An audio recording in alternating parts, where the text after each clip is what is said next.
Apakah kamu tahu mengapa sebuah masjid mau memberikan susu formula kepada seorang ibu untuk bayinya, sementara gereja-gereja Kristen menolak?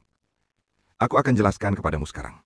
Masjid, umat muslim di dalamnya, mengikuti dua sumber ajaran. Dan dalam ajaran itu, Nabi Muhammad mengatakan, tetanggamu tidak boleh tidur dalam keadaan lapar, sementara kamu tidur dengan perut kenyang. Itu alasan pertama. Ini adalah elemen kunci. Karena ketika masjid tersebut ditanya, bisakah saya mendapat susu formula untuk bayi saya? Mereka bisa saja mengira itu penipuan. Tetapi mereka memilih untuk percaya dan memberikan susu formula kepada ibu itu. Gereja-gereja Kristen ditanya dengan pertanyaan yang sama, dan mereka berasumsi bahwa orang tersebut menipu, sehingga mereka menolak.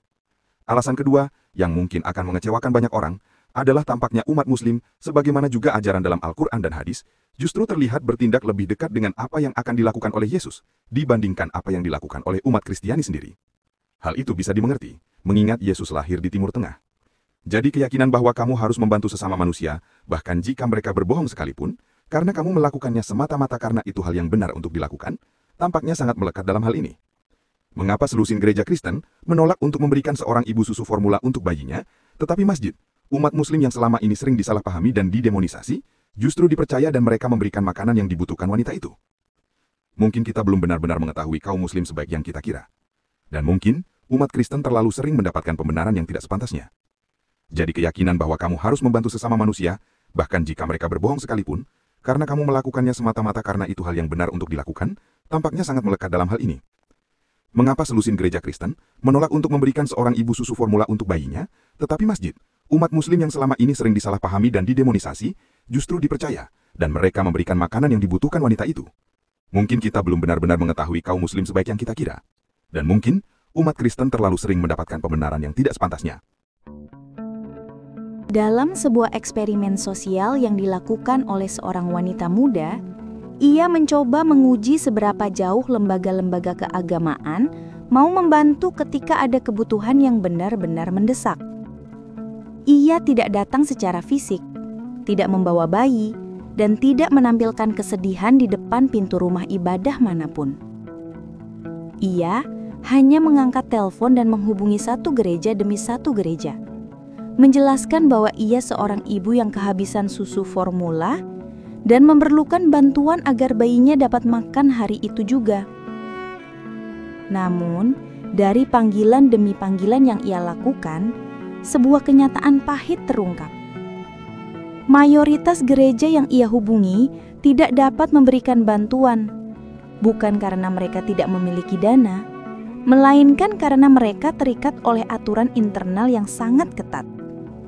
Aturan yang secara tidak langsung menempatkan administratif di atas urgensi kemanusiaan. Setiap gereja memiliki daftar panjang regulasi yang harus mereka ikuti. Bantuan hanya dapat diberikan melalui program resmi. Setiap penerima harus terdaftar, diverifikasi, dan dimasukkan ke dalam sistem administrasi. Penggunaan dana tidak boleh keluar dari kategori yang telah ditetapkan. Dana kas gereja tidak boleh dibelanjakan tanpa persetujuan dewan pengurus.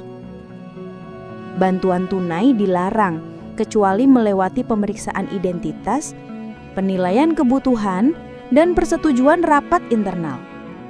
Semua pengeluaran harus memiliki catatan tertulis, tanda tangan penanggung jawab, dan bukti fisik yang dapat dipertanggungjawabkan dalam laporan keuangan bulanan.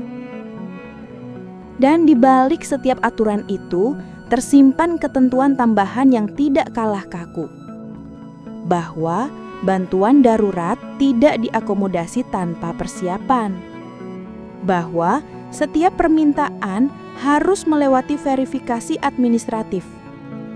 Dan bahwa gereja tidak menyediakan pembelian barang tertentu, termasuk susu bayi, jika tidak termasuk dalam daftar logistik program sosial mereka.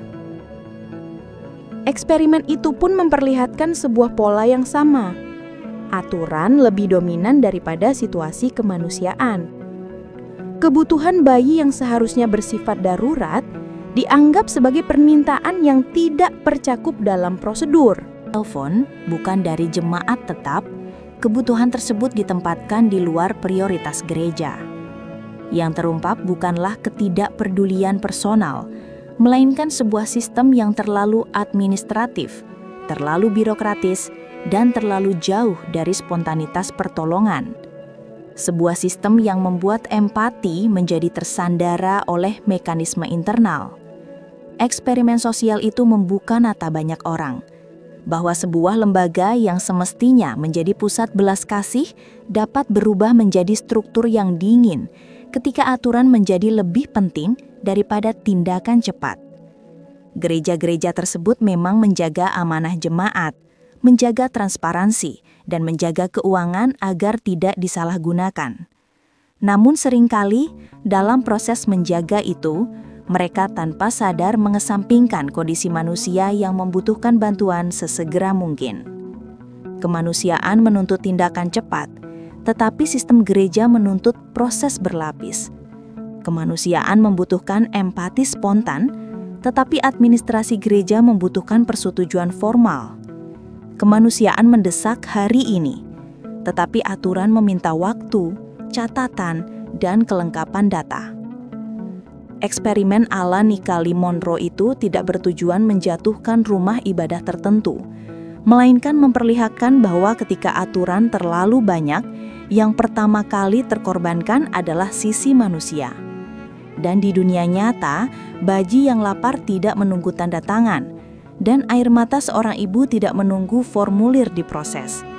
Dalam sunyi panggilan telepon itu, tersimpan kenyataan bahwa sistem yang seharusnya menopang kasih justru kadang melemahkan kepekaan terhadap penderitaan.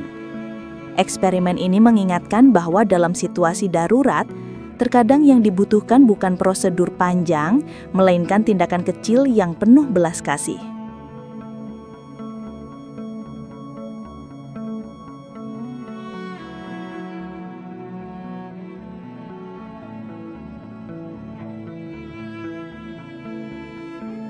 Namun, saat kita berpindah melihat rumah ibadah lain, masjid misalnya, pemandangan yang terlihat seringkali berbeda.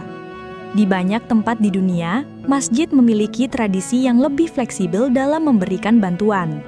Bukan karena mereka lebih kaya, bukan karena mereka lebih bebas menggunakan dana, tetapi karena sejak zaman Rasulullah SAW, masjid memang dirancang bukan hanya sebagai tempat ibadah, tetapi juga pusat sosial. Masjid adalah tempat orang singgah ketika mereka lapar, ketika mereka kehilangan tempat tinggal, atau ketika mereka mencari pertolongan. Dana masjid seringkali memiliki komponen khusus yang disiapkan untuk fakir, miskin, musafir, dan orang yang membutuhkan bantuan mendesak. Istilahnya adalah fisabilillah, dan penggunaannya memang dibuat lebih longgar untuk kebutuhan darurat.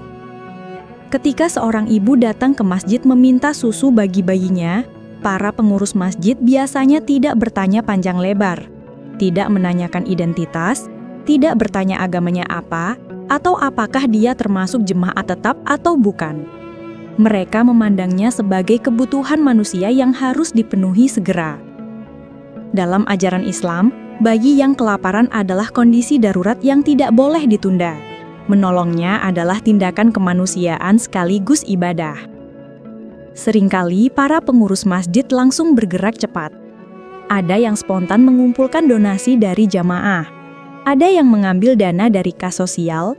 Ada pula yang langsung ke minimarket terdekat membeli susu formula dengan uang pribadi tanpa berpikir panjang. Mereka tidak menunggu rapat, tidak menunggu tanda tangan, dan tidak meminta syarat administrasi. Masjid sejak dulu dikenal sebagai tempat yang menyediakan air minum, makanan gratis, bahkan tempat tidur bagi musafir. Budaya ini membuat masjid terbiasa menolong tanpa syarat, dan ketika kondisi darurat muncul, seperti bayi yang lapar, pertolongan itu datang tanpa perlu menunggu waktu.